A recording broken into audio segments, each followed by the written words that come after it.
Good evening and welcome, ladies and gentlemen, to the Friends of Liberty Republican Club.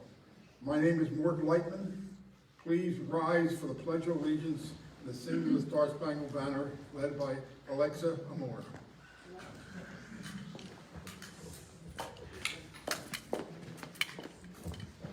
I pledge allegiance to the flag of the United States of America and to the republic for which we stand, one nation, under God, indivisible, with liberty and justice for all.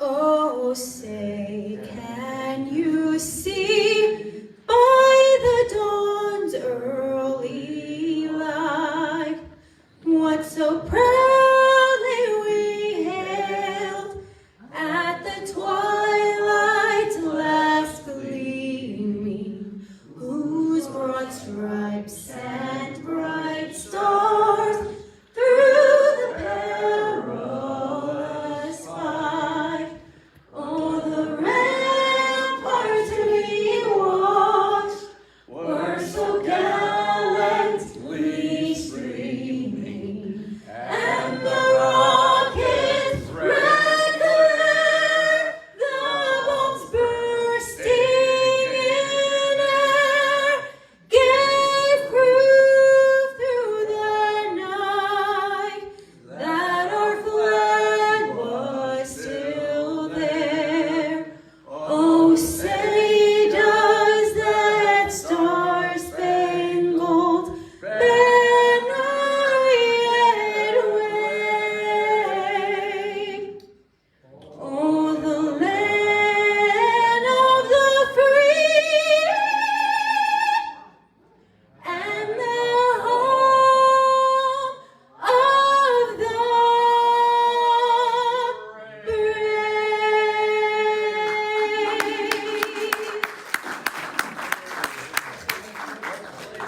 Please be seated and thank you, Alexa. That was beautiful.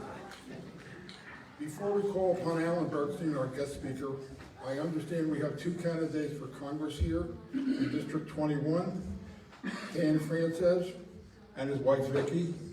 In District 22, Dr. Steve Class and his wife Carol. I call Dan first. Thank you, Mark. Hello, everyone. My name is Dan Franzese. I'm a candidate for Congress in District 21. That's the seat currently held by Lois Frankel. Yep, I get that a lot. There are 4 key things I want you to remember about me. Number 1, my wife and I raised 2 great children, and we've been married 35 years. In fact, I'm still married to my college girlfriend. Number 2, I've had a successful career in business. I earned my MBA at Wharton, which is the same school President Trump went to. I've started up companies, I've raised capital, I've balanced budgets, and I never missed a payroll. Those are skills that are badly lacking in Washington. Number 3, my father was a union carpenter with an 8th grade education. I started working as a carpenter when I was 16, and that's how I helped put myself through college and graduate school. I've lived the American dream, and I want to preserve those opportunities for future generations. And number 4, as you can see from my palm card that I handed out, that's the red, white, and blue card I handed out, you can see that I'm a lifelong conservative. I share your values. One of the things you'll see on here is that I am pro-Israel. You can rest assured that when I go to Congress, the nation of Israel will have a friend in Washington. You can count on that. But I can't do this myself. I'm going to need a lot of help. I'm going to need people to donate to my campaign, which you could do online. You can see my website is on this card, dan4fl.com. But there's many other ways you can help, including volunteering on the campaign. On the way over here today, we finally nailed down a big volunteer event we're going to hold on February 10th in Lake Worth. My friend Curtis Sliwa has committed to come to be the guest speaker at an event that we're holding. So we're going to do an old-fashioned kind of envelope stuffing event, but he'll be there to talk about the Guardian Angels and how they had a big presence in West Palm Beach and actually helped make West Palm Beach a much safer place. So anyone who participates will get a campaign t-shirt and a free photo op with Curtis. So that's one thing we're holding then, but there's plenty of other ways to get involved as well. And if you're interested, by all means, either sign up on my website or see myself or see Vicki afterwards. But the key thing is that we all work together. The Democrats, they've been very good at being unified. We have to learn from them and do the same thing ourselves. If we work together, we can get those bums out of Washington. If we work together, we can get our country back on track. Yes. Again, my name is Dan Francis. I'm a candidate for Congress. Let's work together and take back our country. Thank you, everybody. Now, Steve. Thank you. Good job. Pete Frank. That's right.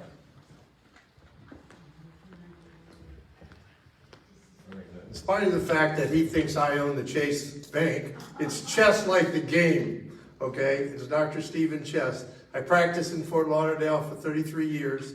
I'm born and raised here. I'm 72 years young, and I'm full of piss and vinegar. And the only reason I'm in this race is because of you. I want to make sure our children and grandchildren have a future. If you go to my website and review the quality of my character, and I want you to do that with every candidate, vet them, I think you'll find I'm an excellent candidate for the Republican Party. Now, you're also going to find out I was a Democrat, just like Trump and just like Reagan. But 6 years ago, I just couldn't take it anymore. And I watched a movie in Netflix called Hillary's America. And in Hillary's America, they explain the history of the Democrat Party. I was not completely aware of that. When you lived in Florida in 1948, when my parents moved here, everyone was a Democrat because we were working families. My family was in the plumbing, air conditioning, heating business here in Hollywood. In any event, as I became more and more interested in politics, which I never was, I was taking care of the 16,000 patients. I'm not a PhD, I'm a physician, and I treated patients who were ill. I'm not Jill Biden, okay? So consequently, I can tell you from my personal experience, I was committed to my people, that was everyone. There are no hyphenated Americans in my life. You are either an American, you took the oath, and you're an American, or you're not. End of story. Now, when I was in the Army, I'm a veteran, we never worried about my sergeant being a black American. He was my sergeant, he was an American, end of story. And that was everyone else in the service. I gotta tell you, the service is such an equalizing experience. Anyone who's served this country knows what I'm talking about. And you gotta love the country. You know, one of the things I learned real quick, and I'm gonna get down because I could talk all night. One of the things I'm gonna talk to you about is the oath. Most people in America are born into being Americans. They've never, ever had to give put their hand up and give an oath to their country and guard the Constitution. And I got to tell you something. And I'm fortunate and I get elected, I'm going to make that a requirement for young people. Decide if you want to be an American or not. Because right now, they have no idea what the Constitution is or what it means to us. And I am a product of America. My family came here 2 generations ago, just like all these immigrants coming in, but they came in legally through Ellis Island. In any event, I'm going to get down, go ahead and look at my website, check me out. If you have any questions about who I am, it's all on the website, from gun control to the riot in Washington on January 6th. Everything is on there. Thank you so much. By the way, one other point. I have an article. I never knew why you needed money to run. I'm stupid, okay? So I put $40,000 into this campaign. And what I'm using it for is publications. If you look at the Jewish Journal tomorrow, you'll find an article that I wrote recently using other people's words to tell you that never again is now. And we need to stand up for Judaism. We need to stand up for America. We need to stand up for Israel. Thank you so much. Thank you, Steve. And now to this evening's program. We are pleased to have with us Alan Bergstein, President and founder of the Judo-Christian Republican Club and a personal dear friend. He is a veteran who was stationed in Germany during the Korean War. He hails from New York City and grew up in Brooklyn. Okay. Where he has been a teacher and a school principal, and we're truly happy that he retired here to Boca Raton full-time. I can tell you that I've been to his club events and lines form out the door. Alan, the podium is yours.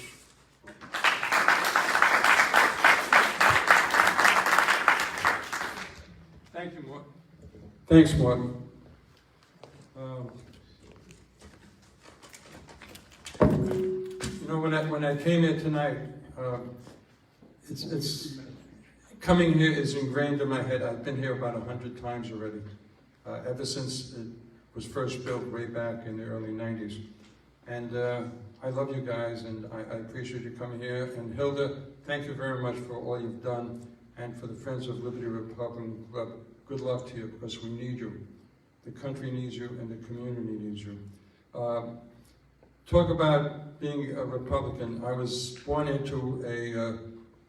as a Jewish umbilical cord Democrat. I was born a Democrat. My parents, of course, were refugees. And I was a Democrat. I knew nothing else in Brooklyn. All my friends were Democrat and what have you. And then when I was drafted, I served in Germany on the East German border during the Korean War. We were in an armored infantry unit. And our job was to protect the refugees coming in from Czechoslovakia and East Germany. And there I was, 20 years old, freezing my ass off. It was minus 30 degrees, with a 30 caliber machine gun. And I said to myself, this is not right. I was told that socialism was good, and that Russia was good. And here I am protecting people fleeing communism, coming into this country. I said, something is wrong. And I put two and two together, and I talked to people, and I understood that they were coming into West Germany because they wanted freedom and the opportunity to work, and they came just with the clothes on their back and bags, nothing else. And I saw this, and I said to myself when I came home, this is going to be a problem for me, because I'm going to have to talk to my family and tell them what I saw. And I became a conservative. I voted conservative. I didn't change my party designation. I didn't want to be thrown out of the family. So here I am, and here we are. Right now, you know, I'm an old guy, and I think that right now, this country has been in more danger. Right now, it's in more danger than it ever has been before. I lived through December 7th. I was 8 years old.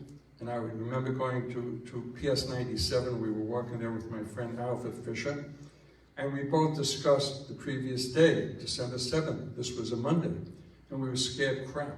We were scared to death. But I didn't realize at that time, now in retrospect, I see that the country was unified. We were one, and we were going to win. We knew it, because the country was going to get together. No one in my community in Bensonhurst would ever get up and say, you know what, you have to really understand why the Japs attacked us and why the Germans took over Europe. You really have to understand their reasons why. They would have had the crap kicked out of them. That's gone. Whether we could retrieve that feeling, I have no idea. But I know now that I am scared. I am literally scared. I see the country under Biden and Kamala Harris. Kamala Harris. Biden is senile. I have Rahmunis. In Yiddish, Rahmunis means pity. I have pity on the guy. But I really don't, because he's leading 350 million people. If he were my neighbor, I would bring him over some soup, but I can't. I'm concerned. And Kamala Harris, the Democrats are in a big problem now. What do? They know he's going to screw up. They know he cannot last 3 more years. He's on his last legs. He called the Fox reporter a stupid son of a bitch on live television. This is unbelievable. This is the President of the United States. This is not the butcher next door. This is not a delivery guy. This is the President of the United States to call Peter Ducey a stupid son of a bitch. So something is going on here. And the Democrats are up against the wall. Whom did they put in? Kamala Harris? She's dumber than dirt. She is dumber than dirt. How can they trust her? And she is not going to take orders as Biden takes orders. She has an opinion of her own. As dumb as she is, she's stubborn. How are they going to control her? They have a big problem. But we have more of a problem. We have our existence at stake, and we have the existence of our grandchildren and great-grandchildren at stake. We should be worried. You look around at the inflation, look around at unemployment. I don't care what the figures are, there is massive unemployment.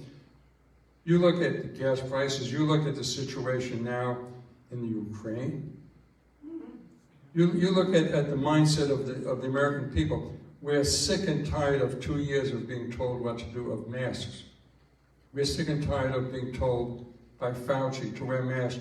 One day he says, you know what, masks don't serve a purpose. Next day they do serve a purpose. So we're all screwed. So I'm a little concerned. But we have a job to do. Right here in Century Village. Right here in Century, that you're doing the right thing. Biden is on a pedestal right now. But the pedestal is based on the House of Representatives and the Senators. Do away with that base, and he's finished. Without the support he gets from Lois Frankel, Ted Deutsch, Debbie Wasserman Schultz, Chuck Schumer, he's gone. And our job here is to stand fast and get rid of these people. Ted Deutsch and Lois Frankel. We must get rid of them. We can't worry what's happening in Minnesota, Wisconsin, Chicago. Politics is all at home. Politics is in your neighborhood. Politics is in your neighbors. And we have a problem, because I have friends and relatives like you who are as dumb as dirt. That I was going to use the S word, S-H-I-T word, but I didn't want to do that because I'm on camera. We have relatives and friends who are as dumb as dirt, and they stand up and they say, listen, I'm a Democrat. I'm a firm Democrat. And I ask them, when I get the opportunity to speak, when I get the opportunity, I said, why are you a Democrat? And they said, well, I'm a Democrat because my father was a Democrat. I said, but your father lived in a 2-bedroom, 1-bath apartment in Brooklyn. He didn't have a washing machine, didn't have a dryer, didn't have a car, and he worked as a union man for 75 cents an hour. Are you still following suit, living in the same apartment with the same ideas? I said, you've changed. You've grown up, you've matured. You should know what the situation is. But whatever. We have to deal with them. And you must be firm. And my talk to you today is how to deal with these people. Talking to these people is difficult. You know that. You know that. They're like the thug. They'll walk over to you, they'll punch you in the face, and they'll mention politics. And as soon as you respond, they say, I don't want to talk politics anymore. No more politics. Let's just sit and eat. And you say, no. You brought it up. You brought up politics. You bashed Trump. And then you tell me why. What is it about Trump that you don't like? What is it about Trump that you don't like? And then they fumble on, they say, he's a liar. I said, well, all presidents lie. Every single president lied. Everyone lied.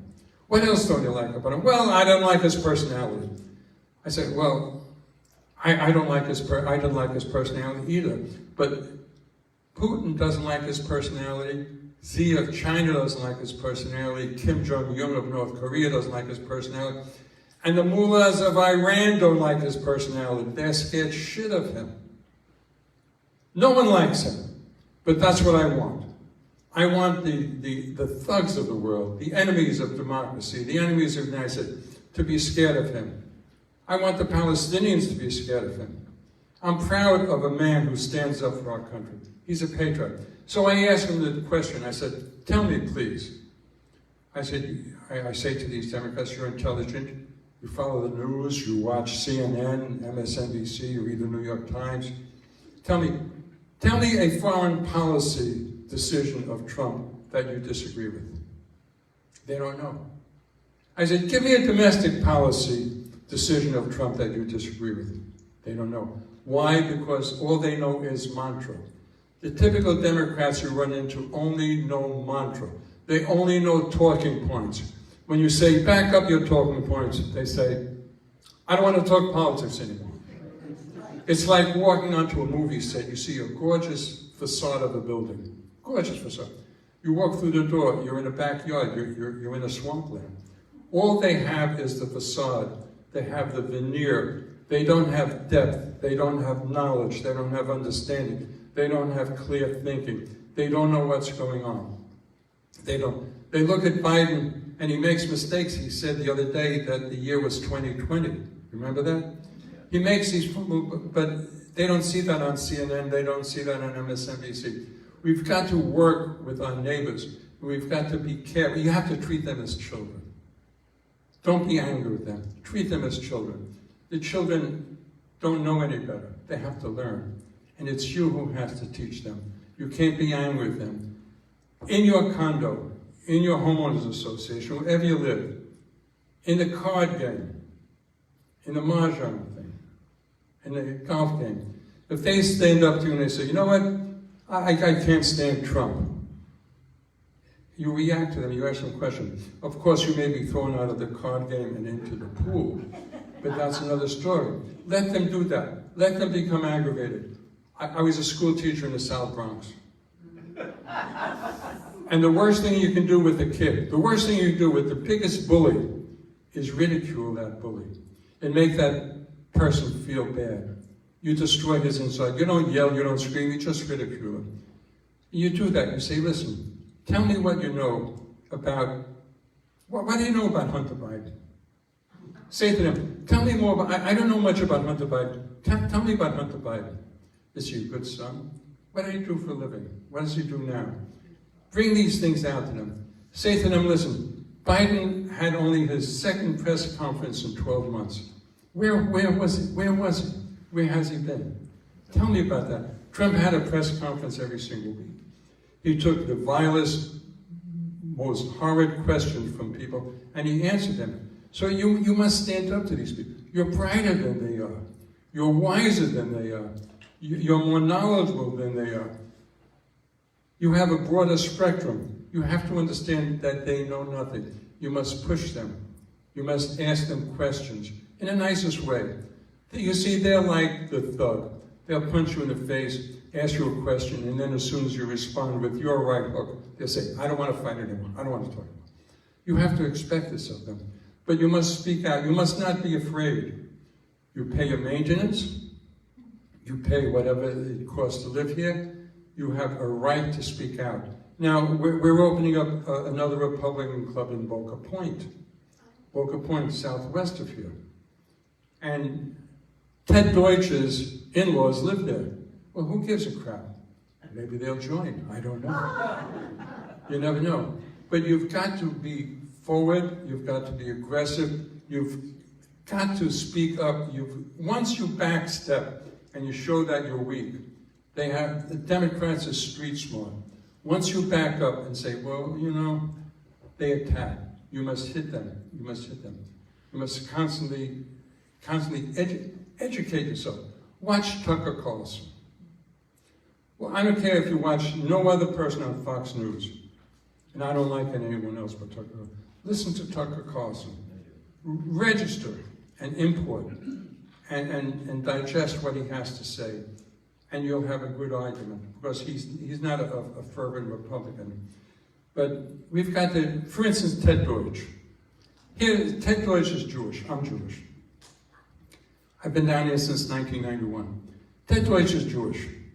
But you never hear him call out Ilhan Omar, Rashida Tlaib, Ocasio-Cortez, or Bernie Sanders for their Jew-hating comments. Ilhan Omar is an overt Islamic Jew-hater. She said Jews have dual loyalties. They are traitors to this country. That's what she said. She said that Jewish people have Benjamins, $20. They pay for our foreign policy. Those were the exact words of Joseph Goebbels back in 1932 in Berlin. The exact words. Goebbels said that the Jews are not Germans. They have loyalty elsewhere. And that Jews buy our foreign policy. That's exactly what Ilhan Omar said. She wasn't reprimanded by name. She wasn't taken off her committee assignments. And by the way, you know, she sits right next to Ted Deutsch in the House Foreign Relations Committee. They are both members of the House Foreign Relations Committee. Did he stand up and say to the chairman, I want her off my committee? For all I know, for all you know, she does lap dances for him. I have no idea. And Ted Deutsch is the chairman of the House Ethics Committee. The House Ethics Committee. The chairman, he didn't point her out and say, I want to reprimand her.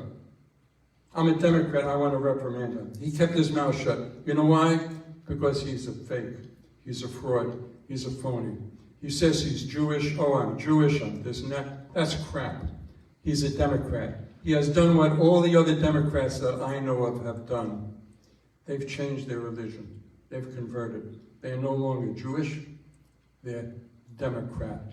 And if you want to piss them off, tell them, why do they still belong to the Democrat Party? They'll stop you and say, well, no, it's a Democratic Party. No.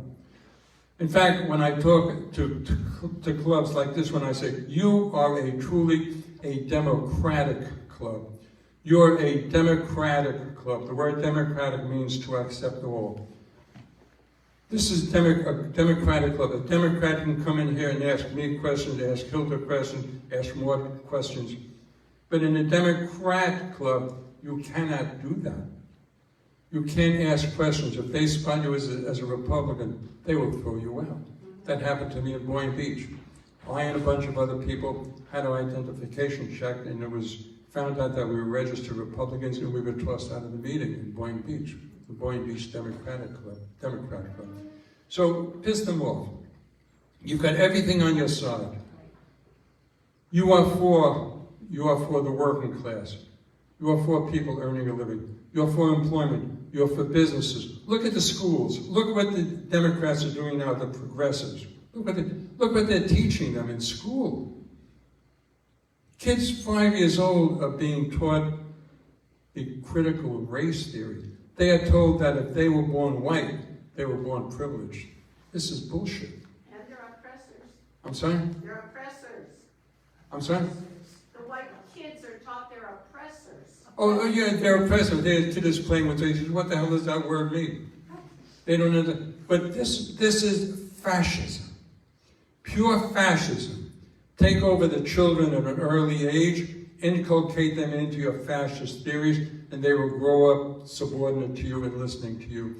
They are training the Hitler Jugend. You know what the Jugend was in Hitler Germany? The youth movement. They are training a youth movement now for kids who will grow up idolizing the progressive, I call it the regressive movement. They are regressive, they're not progressives. They're taking our children away from us. Remember Hillary Clinton? It's not the family, it's the village. She told us we're going to take your kids away from you, and we, the village, are going to raise them. The kids are going to be taught to go home and tell the parents, you are wrong. Look what you're doing. My teacher said you're wrong. You're a traitor to this country, they will say to their parents. Look, you have the American flag up. They're training these kids to be Hitler Youth, and they're doing a good job of it. I was a founder of the United Federation of Teachers in New York in 1957. I'm a charter member of the UFT, United Federation of Teachers. I regret that now. That is a totally communist, socialist, fascist-led union. Fascist-led union. And they're teaching the kids fascism. They're teaching the kids to hate their family. They're teaching the kids to hate their religions. Black against white. The fascist technique, divide and conquer. Split the country in many portions, you'll be able to gobble them up easier. That's what they're doing. Black against white. Haves against have-nots. Illegals against legals. New York City, 800,000 illegal aliens in New York City are going to vote for city offices. They're going to put in like the DA, Bragg, Alvin Bragg, the son of a bitch who's going to let criminals out of jail. Illegal aliens are going to vote in New York City for city elected officials. This is outrageous. The second cop died today. You know that. Two cops died last week. Why? Because blacks were let out of jail free. Blacks now predominate. You know, I wrote a piece this morning. Black males constitute 6.5% of the population. Black males, 6.5% of the population. They account for over 50% of the murders in this country. I'm not anti-black. I'm not even going to say that. I don't have to say that. I'm just telling you reality. I'm telling you reality. They're being catered to and they're being told that they're better than we are. They're told that they can go to schools that your grandchildren can't go into. The liberals who live around your community right here in Century Village, their grandkids are suffering. They can't get into the colleges because there are certain percentages that have to be given to blacks so that those who have less credentials get into those colleges. So there's discrimination. But you know what? You know your neighbors were, but it's good discrimination. I never heard of good discrimination. But they'll say, well, now it's our turn to be discriminated against. Our turn? During the periods of slavery up until 1867, my grandparents and great-grandparents were getting the shit beaten out of them in Poland. They had nothing to do with slavery. I never owned a slave. Rather, Kamala Harris, comes from a slaveholding family. You know that. In Jamaica, her family owned slaves. They were the biggest slave owners in Jamaica. No one says anything about her. But I'm white, because I have white genes, whatever the hell they are. I'm an oppressor. Who did I ever oppress? What did I ever oppress? But they point the finger, these dumb people. You've got to stand up to them. You've got to treat them like children. And you can't let them get away with it just because you didn't want to cause trouble at the card game. That's crap. If they feel uncomfortable, let them leave, not you. If the person says, I feel uncomfortable, you said that, you say, listen, get up and go home. You go home, not I. Not I. So this is it. We must fight them tooth and nail. We must get rid of Deutsch. We must get rid of Frankel. They are the pillars upon whom Biden rests. Do away with his support group in Congress. He's finished.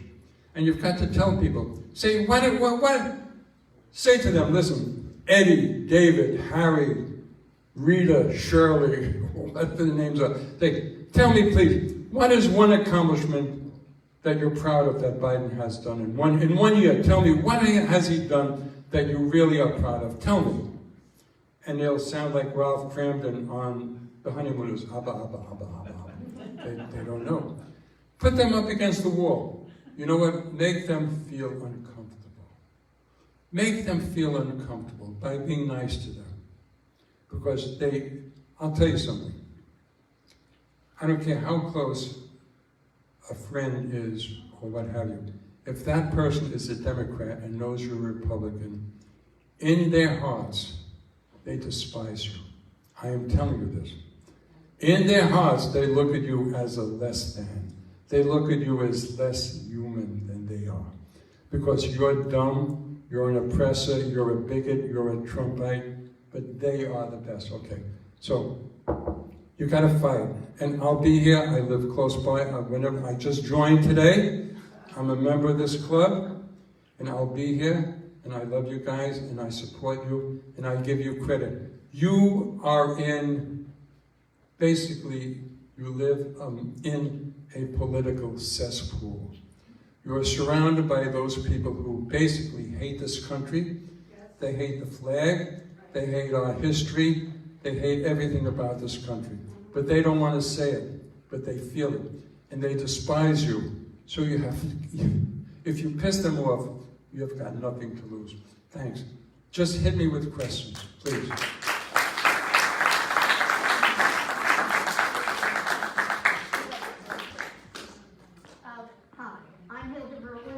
Mort Lightman, he introduced himself. That's Hilda. That's Hilda. And, Hilda, take a microphone, please, oh, sure. so the folks at home can hear you. And the man who just told me to use the mic is Fred Hadley. He's a good friend of ours. This might grow his hair and head, but he's the one who encouraged me by saying, what happened to your Republican club? Because we used to have a very active one. And it was his little shtuck. I don't know if you know what that means. You know, We know. that we really began to launch it again. And this guy here is the reason he is here. Because Fred, when Fred was thinking about, well, I was thinking about whether he was going to show up, he said, my good friend Alan, even if he's crazy, I want to come. Thanks, Fred. Paraphrasing me. And you're from Brooklyn. You're from Brooklyn, and you know what we are? We are chevra. You know what chevra means? Of course he does. We are family, familia. We are chevra. Familia, chevra. This is my friend. And he really is a friend to us and a friend to you. Before I forget, I want to say a prayer for Max Deutsch. What's new?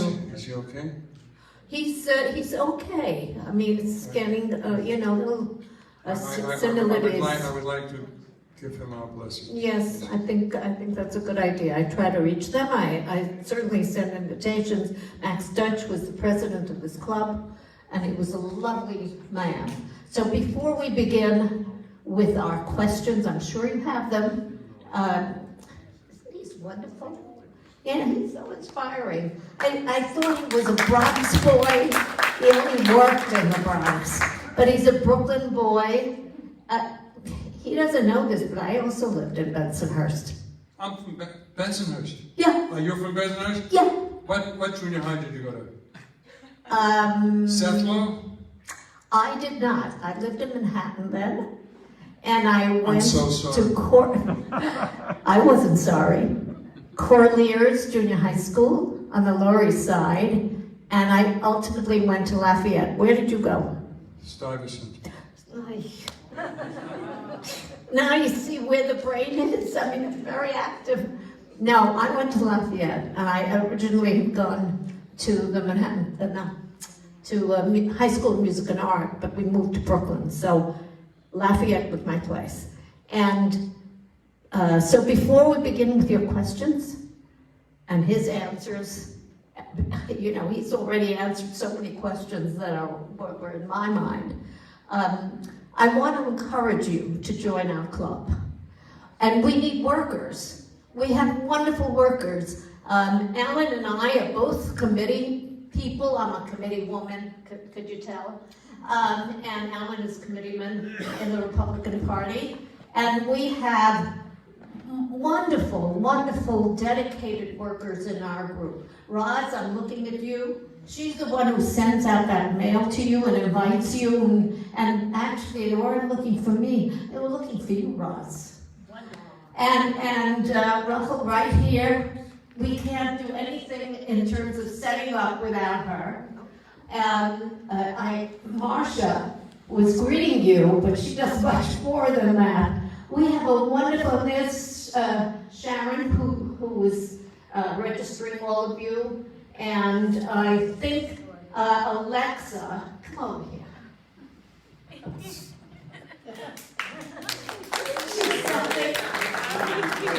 Take a minute and tell them what you do. When I first, I said we were looking for someone to sing the Star Spangled Banner, and so, I'm sorry about that. I need the exercise. And so, her colleague, Heidi, who isn't here, and she's got a great story, and she's going to be at our next meeting. She's a Cuban refugee. Anyway, so this she says, she sings. Yeah, I do. I happen to have studied voice. Could you tell? Wasn't that gorgeous? But tell them what you do with that young man over there. Well, Don't tell us everything. She's not asking for secrets. Yeah, go ahead. So hello everybody. My name is Alexa Moore, and I am the field organizer for the Republican Party of Florida here in Palm Beach County. So one of our main missions is, of course, to keep Florida red. I don't know if you have heard, but we recently turned Florida red for the first time in history. And it was ahead of Governor DeSantis. Thank you so much. So tell them what that that means. Why did we turn it red? We How? turned it red by registering Republicans, more Republicans than Democrats here in the state of Florida, and it's incredible because it went ahead of even Governor DeSantis's projections of when we were going to flip Florida red by a year, I think. So it's incredible. And so what we're doing right now is we're trying to register more voters. We're going to go out and do some canvassing as well and phone banking. So if you all want to get involved, please let me know. How could you say no to her? I just don't ask you. Okay, and I called her up specifically to remind us all, if you know anyone who needs to register as a Republican, 40 years as a Democrat, active Democrat in Brooklyn, and yes, I was a UFT chapter chairwoman in my school too. And I know how active they are in this community.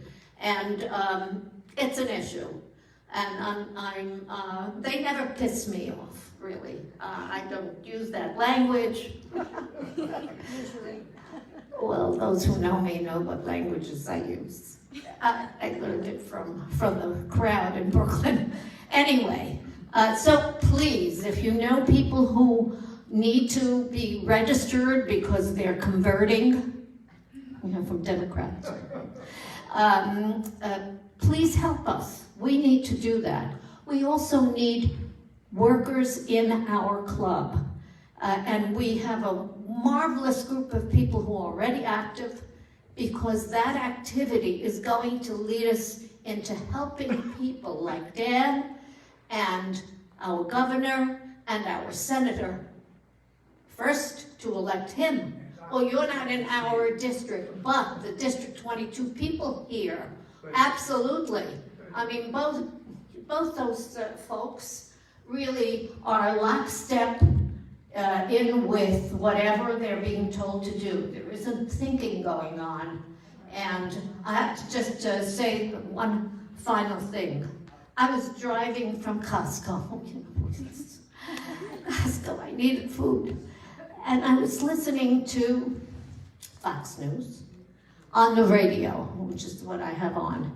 And the story of those two policemen, young, 22, 20, tears. I had tears in my eyes thinking about how we have degraded the police who are our friends. And what was he doing? What were they doing? They went to help a family. They went to a 911 call to help a family. And they were young. One of them, Rivera, Officer Rivera, did a Yahoo video. He had just come out of high school, encouraging those young people, keep your faith, keep going, you're gonna succeed. So my hair is standing on my head, do you see it? I was touched, so touched. So this is who we are. This is who we are. And I know that there are Democrats out there who are with us, maybe afraid to say so. But the point that this wonderful man who has become a dear friend of mine, and I only met him here. Could you imagine if we had met in Bensonhurst? You never know what could happen. Anyway, that we are here working together, and his theme tonight was speak up. Don't be afraid. I'm just going to say, so please join our club. He's a wonderful example. I mean, his club has 150 people coming. We're going to work on that. We did that the first meeting. We have 500. Oh gosh, you have to brag all the time. Anyway, so we're getting there. We had 150 at our first meeting. Our next event is February 22nd. We are inviting new Americans to tell their story. And one of them is Heidi Martinez, who is her colleague working for the Republican Party in Florida, who came here by herself at the age of 17 from Cuba. So we're gonna have a panel. Please put it on your calendar. We are having our events the 4th Tuesday of every month, and as we get closer to the election, we'll be doing much more than that. I believe in conversion. I really do. I'm a convert from Democrat to Republican. And I'm very happy about it. So you do that job that our friend right here has encouraged you to. Now, I know you have questions because I can see it in your eyes. So please come up and ask your questions. Line up in the middle if you have one, please. Can they line up over there Line up over here because he wants to take. so I can get their picture? Yeah. Yes. Your name, please? Thank you. My name is Joe Duva, and a friend of Alan's. I just wanted to announce that I have a Republican club at Kings Point in Tamarack, and thanks to Alan, I had gone to his club before I started my club, and I was so excited to be in a room where the first night I went to his club, and he stood there and he said, and his club is the Judeo-Christian Republican Club. So being from Long Island, we would have given anything to have Republican Jewish people in our club up in New York. So when I heard him say that, and then he said, and we have to thank all the liberal Jews for this building that we're having this meeting in tonight. And I thought that was the greatest thing I ever heard. Because the building was that South County... South County Civic, built by Bert Aronson, with our money, but he took the credit for it. Yeah, I was so happy, but I wanted to specifically get up here and direct my comments to this man that I just happened... I didn't meet you before, Yeah. I haven't met you yet, but he's running against this lady, Frankel. Now, I've only been down here for 4 years. She's not a lady. Well, she's not a lady, right? But I would think, based on what I've heard from Alan in the politics in Palm Beach County, that she's like, you got to get rid of this woman. You really have to go after her and not treat her like a woman. Joe, she has very important friends, Jim Beam and Johnny Walker. There you go. They're her 2 best friends. The reason why I'm even standing here right now is because I could see you telling him how to take her out, you know? In a good way, of course. Could you ask him a question? The point is from him to help you get rid of her is going to make everybody in this room happy. And plus everybody in the I know county. you had a question for me. My question is, Alan, can you please direct this nice guy Dan into taking out Frankel because she's the weakest link? All I can say to wait, Dan and Steve Chess, go for the juggler. Tie them in with Biden, tie them in with Jew haters like Ilhan Omar, Rashida Tlaib, Ocasio-Cortez, Bernie Sanders, and Ayanna Pressley. Tie them in and ask them why he hasn't spoken out publicly against them. Hit him below the belt, kick him in the groin, because politics is dirty, and they will play dirty. We Republicans play nice guys. We take crap from them and we accept it. No more. Well, that's mostly the game plan. What I've been finding is I've been talking to voters, and I've been out doing this for over a year now, meeting with groups like this and meeting with voters. It's amazing how ignorant people are in the district about how bad these 2 Congress people are. Even the Democrats, they think she's a moderate, actually. And the fact is, if you go to the American Conservative Union, where they rate the voting records of the members of Congress, you'll see that Lois Frankel and Ted Deutsch have voting records to the left of AOC, which I did not think was possible, but it's true. The numbers are there. And so we need to do a better job of educating everybody, because they manage to act like moderates and say one thing here and vote like complete leftists up in Washington. So one of the things that I don't think is, one of the things we're going to do a much better job of in the next election is educating voters about just how bad these people are and how badly they do not represent this district. So yes, Alan, that's the game plan. No one's going to get kicked in the groin. That's not going to happen. But we're going to, maybe in a figurative sense, we will do that. We're going to send her some Jim Beam. Maybe a case. Please come up. And tell us your name. Hilda, Yeah. take it a little closer to Alan so I get them both in. Yeah, okay. Get on the dance floor. Good. My name is Roger instructs St. me all the Martin. time. I'm from Palm Springs. Palm Springs is a quaint little community that's nestled between Green Acres and Lake Worth. The garden spot of something. I have a non-political question. You mentioned Germany. Were you ever in the Grafenwehr area? Sure, I worked there. Sure, that was part of our training ground. And why? We were armored heavy weapons infantry, and sure, we were Grafenwehr, I was there. Wilflecken, Grafenwehr, Wilflecken, I was there. Frankfurt. Thank you. I You were remember there you. too. I was a PFC. Hi there, my name is Shmuel Schuster. It's an area where he mentioned Sorry, I'm sorry. Anyway, I was involved with the last election against Lois Frankel with Laura Loomer. Anyway, Heidi and myself and a lot of people, we canvassed all of Century Village the last time. And I don't know, she lost big time in the end.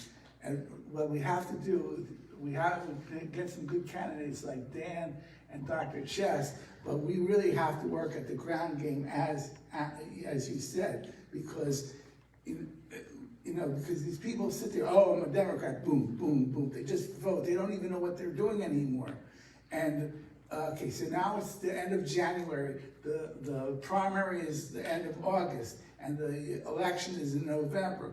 So we have time to, play our mahjong games and whatever, and talk up the Republicans, to talk up, like about gasoline. We should be talking about gasoline. Oh, how'd you like paying double the gasoline price that you paid last time?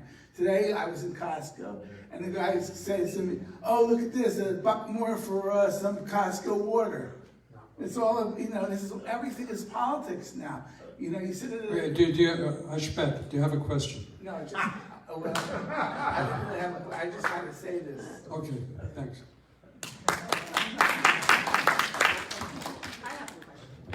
Come on, Rachel. Okay. A woman must be. The last go-around when we had a governmental, for the governor, the Democratic Party here had a big meeting with their candidate, who turned out to be a very repressed man who had a lot of issues. You're talking about Andrew Gillum? Was that his name? Sure. I saw him. So he's standing here, and he had 2 handlers, slender, good-looking man and woman, handling him and watching how he was doing. And I'm just saying that you were talking about how the Democrats are organized, or was someone said that? He did. And then the Republicans just think everything is like on the up and up, and everyone's just telling their ideas. Meanwhile, the handlers are looking at what's going over well. The man was totally screwed up. And of course, everyone knows he was found with a dead man, right? In a hotel room with a drug needle in his arm, etc. And then he was released by the police. He was Ask not a arrested. question. So what can we do? Okay, They packaged this man. He was a flop. Here's the story. Here's the story. In the election that DeSantis took from Gillum, this was when Trump was at his best. Our economy was booming. Employment was sky high. Blacks were working more than ever. Hispanics were working more than ever. Taxes were low. Gas prices were low. Food was plentiful. And the Republicans said to me, they said, this is going to be a shoo-in, DeSantis over Gillum, who is the mayor of Tallahassee. And I said, don't be so sure. And he was under investigation. Don't be so sure. And then it was a toss-up. The election came to a count. They had to recount the election. DeSantis barely got in. And then Gillum was found months later in a hotel room, vomiting in a toilet bowl, overloaded with drugs, practically overdosing, with 2 male prostitutes in the room. These Democrats played him, and he nearly won. This next election is ours to lose. It is ours to lose. The economy is down, inflation is high, the stock market is crashing, people are unemployed, people are dying. They just took the 2 drugs that will save people who are sick in the hospital with COVID. They took it off the market. Biden took it off the market. You go, you get COVID, God forbid, and you have problems. You go to the hospital, you die. They want you to die. The Democrats, the more deaths, the better.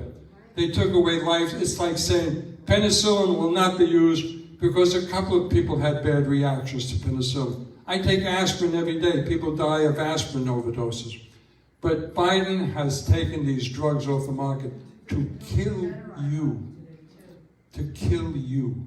And you have got to tell your Democrat friends that, just like Biden says, to kill you. To kill you. You have to say, they're doing it to kill you. You've got to not take crap from them. You've got to kick them, well, wherever. You've got to kick them between the legs.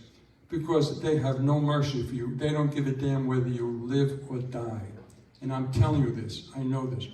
So the election is ours to lose. Everything is in the toilet. Our economy, our mental state is in the toilet. We've got to get these Democrats, we've got to get these Democrats to either stay home and embarrass them not to vote, or to vote Republican. You could say to a Democrat, listen, I really don't want you to change your party affiliation. Don't change your party affiliation. Just do me a favor. Don't vote for a Democrat who's going to support Biden and the death of you because you're a senior citizen, if you go to them. Or stay home. But don't vote for these Democrats because they're out to kill you. They're out to kill our children. That's what they're doing. Okay, more questions. Yes, sir. I recognize you. No, we're right over here. I had a question, Alan. Yes. Go ahead. You said that all politics is local. We agree. Many of us are from New York State. How many people are aware that with the governor's blessing, the highest health authorities in New York State have issued directives to their lower elements, to subordinates throughout the state, to give preference to blacks in treatment for COVID? Is that a violation of the Constitution? Yes. Not only is it a violation of the Constitution, it's a violation of ethics. It's a violation of everything. This is Governor Hochul, right? Hochul. She took over from Mario Cuomo. She took over from Cuomo, who should be in jail now. She said specifically that whatever available medications there are for the COVID vaccine should first go to minorities. And yet, we just heard that 70% of the blacks in New York City are unvaccinated. So you should give the medication to those people who are unvaccinated. But there's bigotry. There's legal bigotry now going on in this country, where whites are second-class citizens. Your grandchildren and the grandchildren of the liberals, they don't discriminate and put liberal grandchildren in college. All white children are now second-class citizens when it comes to Harvard, Yale, Cornell, and the rest of them. You're 100% right. There's bigotry, and it's accepted. These same Jews who had 6 million of their relatives killed in Germany for prejudice now support prejudice and bias. It's crazy. In Yiddish, we say it's mishiga. Okay. Crazy. Alan, Mike Wasserman. I know you.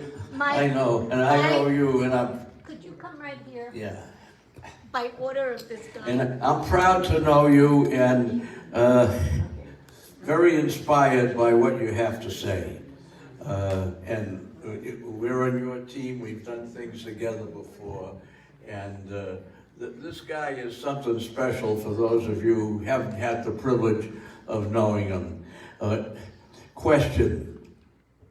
What can we do to get our young people to come out, see things clearly after they've been indoctrinated and brainwashed in the schools and the colleges by their parents in a lot of cases? What can we do to get them back on board and coming out and expressing themselves and seeing the light? What can we do?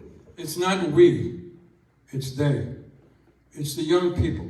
It's their job. Because if I walk into a classroom now, and I've been to 1,000 classrooms, if I walk into a classroom, they say, here's my great-grandfather.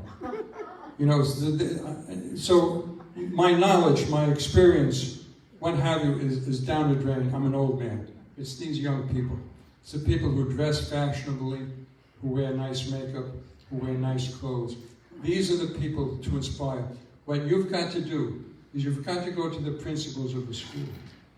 And you've got to say to them, we would like to address an assembly program. We would like to address an assembly program and tell them about the political system in this country.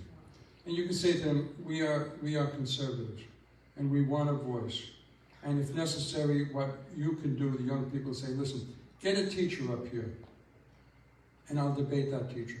Get a progressive, liberal teacher, a social studies teacher. And you go and you say, listen, put us in front of an auditorium of seniors, or put us in front of a classroom of political science, and we'll have a debate. We'll debate about what the Republicans offer, what the Democrats offer. We can debate Biden's first year in office, the pluses and cons, and let the children see a debate. It's you guys.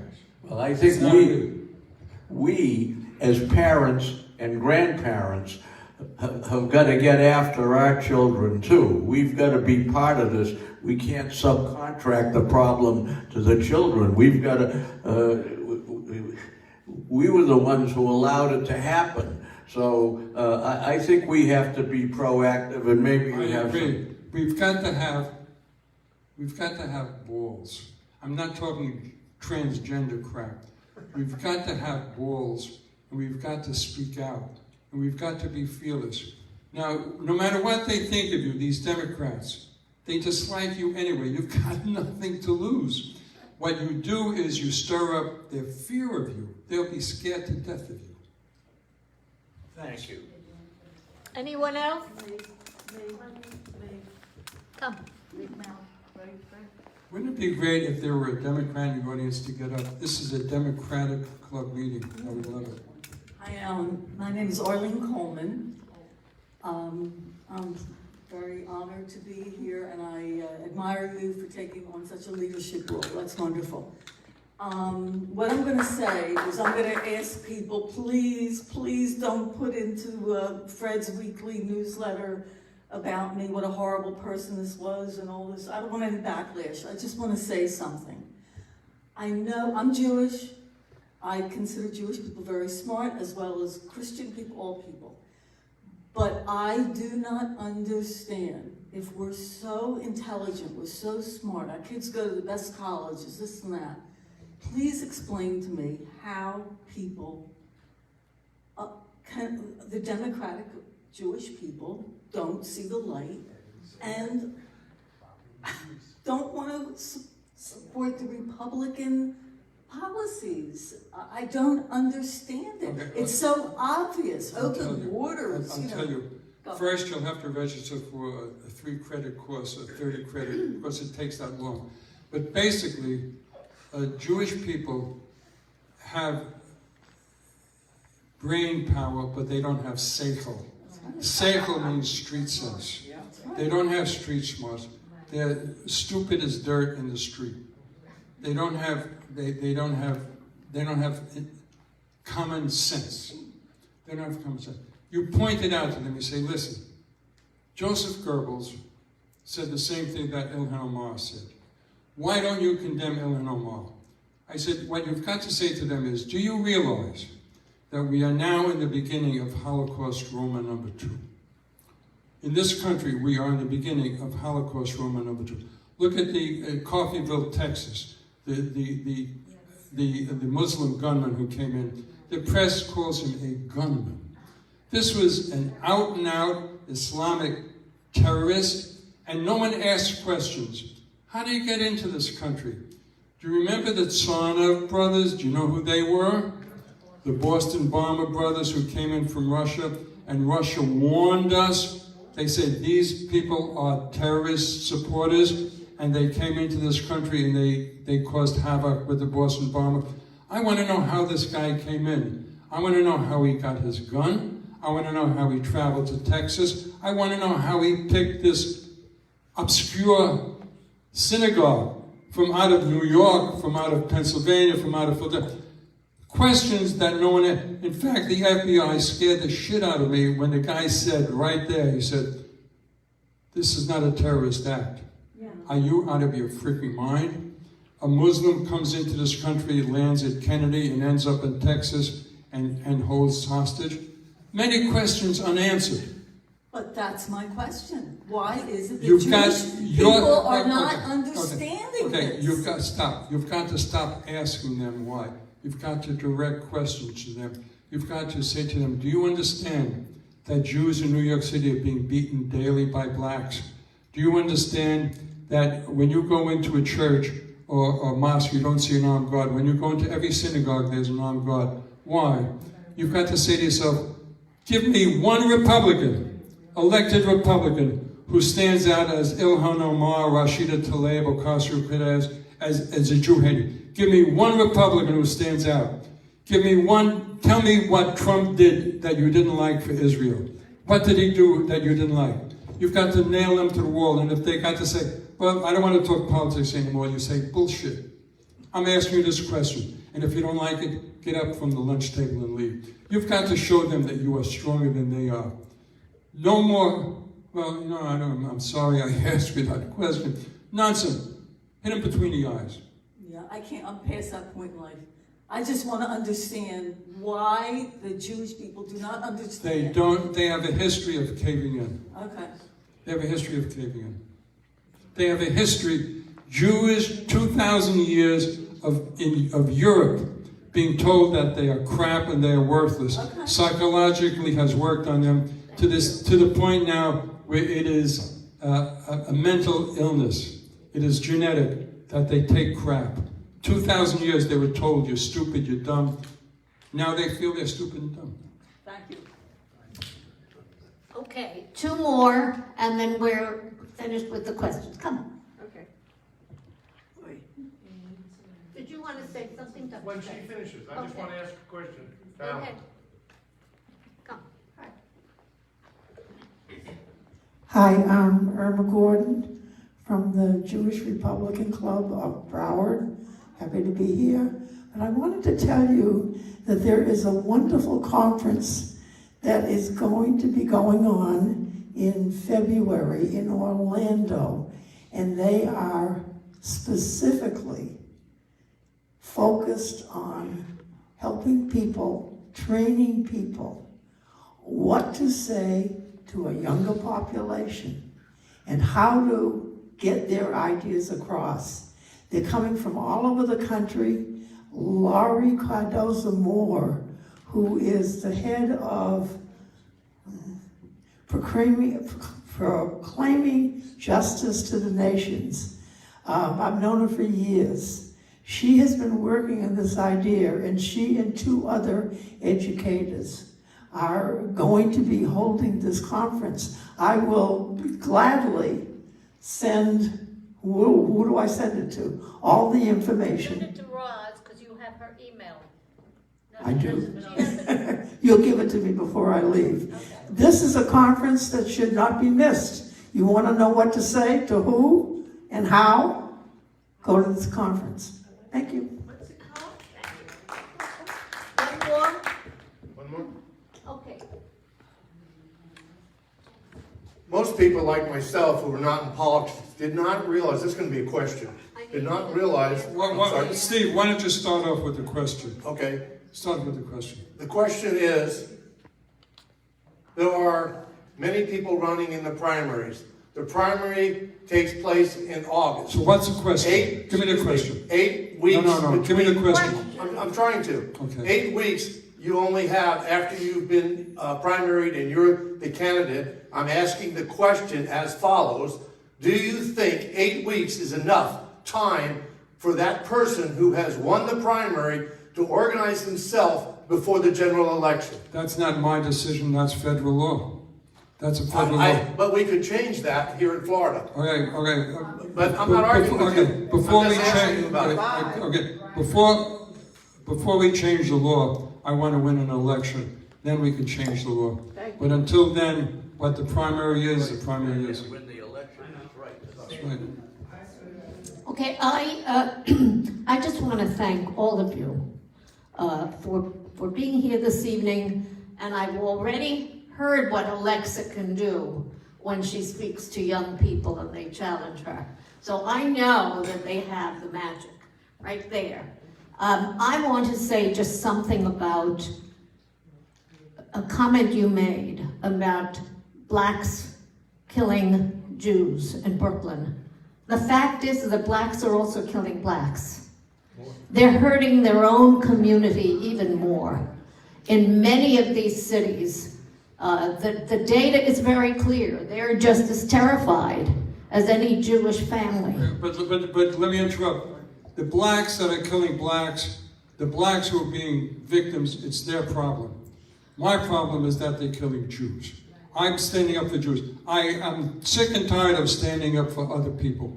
I am standing up for Jews, and I'm not standing up for other people. If other people are victims of blacks, let them. You have 13.5%, you have 33 million blacks in this country, and you have only 2 million Jews. I want to stand up for the Jews. Let the blacks stand up for the blacks. The only thing I want to say to you, and I can say anything to him, you know, is that it has had an impact on the black community who are now voting Republican. And that is a lesson that they are learning among themselves, that what is going on in these Democrat cities really is not to their benefit. And if we have people joining us of every type, religion, I don't care who they are. I want them to join us. I want them to realize that we can only make this work if we really do this together. And so I wish the two of you well. Did he leave? No. Where is he? Okay, just tell him I'm really, the key, because I've been involved in running campaigns, the key to winning, even in 8 weeks, is not the 8 weeks. It's what you've done before. You have all these months getting ready. You build your constituency, you build your volunteers, you do a lot of things, and if you don't know what to do, just ask me. I'll tell you. Anyway, what I'm saying is, 8 weeks is a tight time. It focuses everyone, but what you've done before is what makes the 8 weeks work. And that's the way to do it. So thank you very much. I hope to see you. We hope to see you February 22nd. It's a Tuesday night. Same time. I think we ran over a little bit. So have another cup of coffee. Have a cup of tea. It's a little cold outside. And if you are willing to work with us, we've gotten quite a number of people who are joining our club. Please, when you get an email from me, and I've been sending the emails to all the members, Roz has been sending it to our Republican list. We're going to include NPRs soon. We have to add them. And I thank you for having me. Listen, you are a gift. You are a gift to all people, Jew and non-Jew. I'm not partisan, you see. And I love it. I love everyone to be in our village, individually and in groups. Okay? I'd love to come back. I'm a member now. I know, you're with us right from the beginning. So we love him. We love him. Thank you very, very much.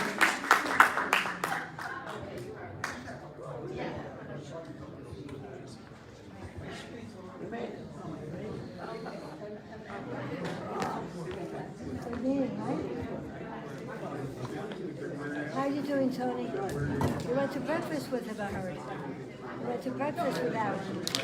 Yeah, when was that, yesterday?